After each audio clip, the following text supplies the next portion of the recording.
Every graduate here today has the training and the talent to succeed. But do you have the guts to fail? Here's my second point about failure. If you don't fail, you're not even trying. I'll say it again. If you don't fail, you're not even trying. My wife told me this great expression. To get something you never had, you have to do something you never did. Les Brown's a motivational speaker. He made an analogy about this. He says, imagine you're on your deathbed, and standing around your deathbed are the ghosts representing your unfulfilled potential. The ghost of the ideas you never acted on. The ghost of the talents you didn't use. And they're standing around your bed, angry, disappointed, and upset. They say, we came to you because you could have brought us to life, they say. And now we have to go to the grave together. So I ask you today,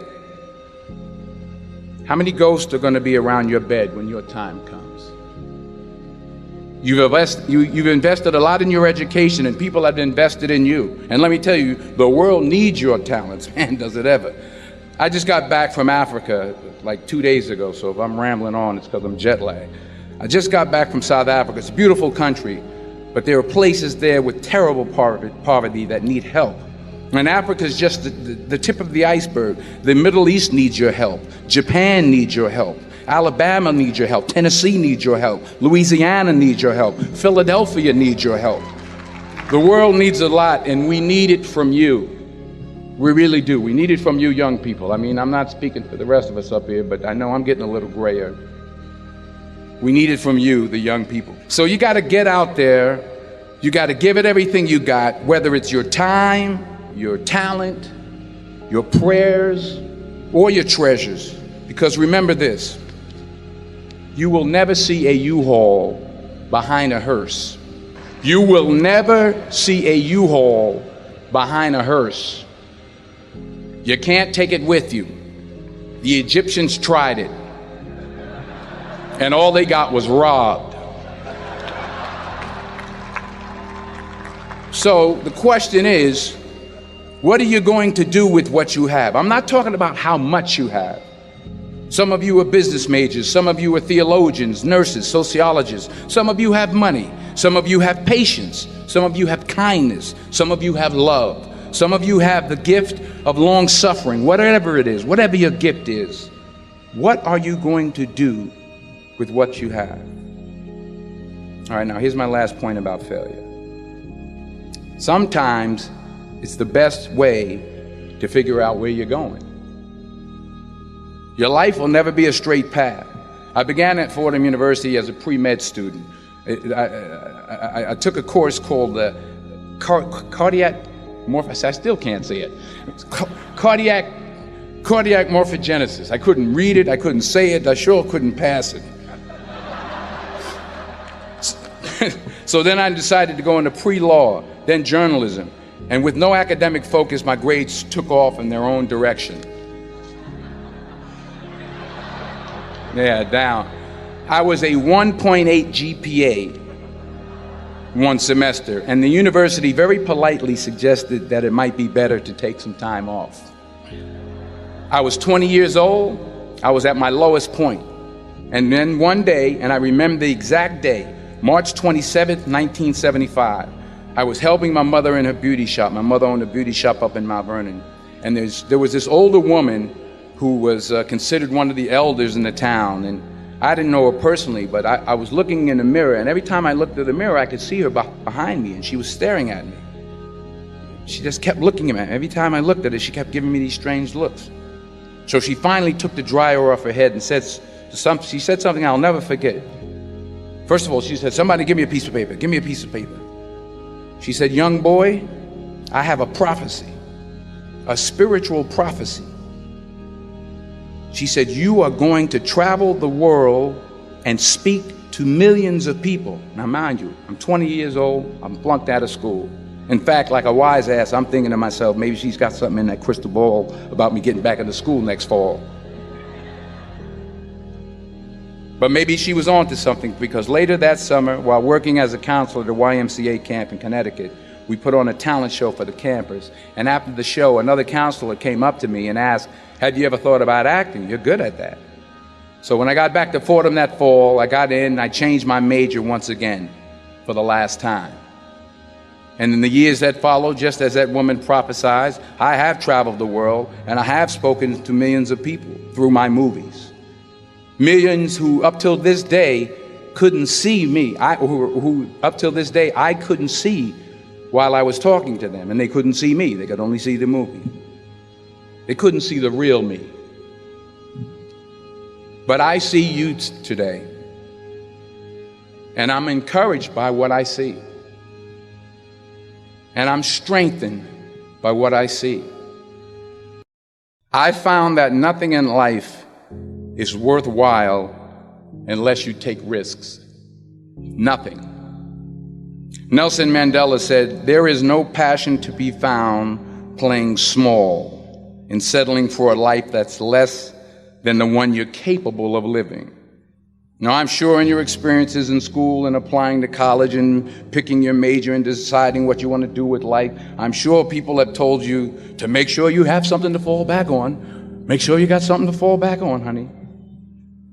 But I never understood that concept, having something to fall back on. If I'm going to fall, I don't want to fall back on anything except my faith. I want to fall forward. I figure at least this way I'll see what I'm going to hit. Fall forward. This is what I mean. Reggie Jackson struck out 2,600 times in his career, the most in the history of baseball. But you don't hear about the strikeouts. People remember the home runs. Fall forward.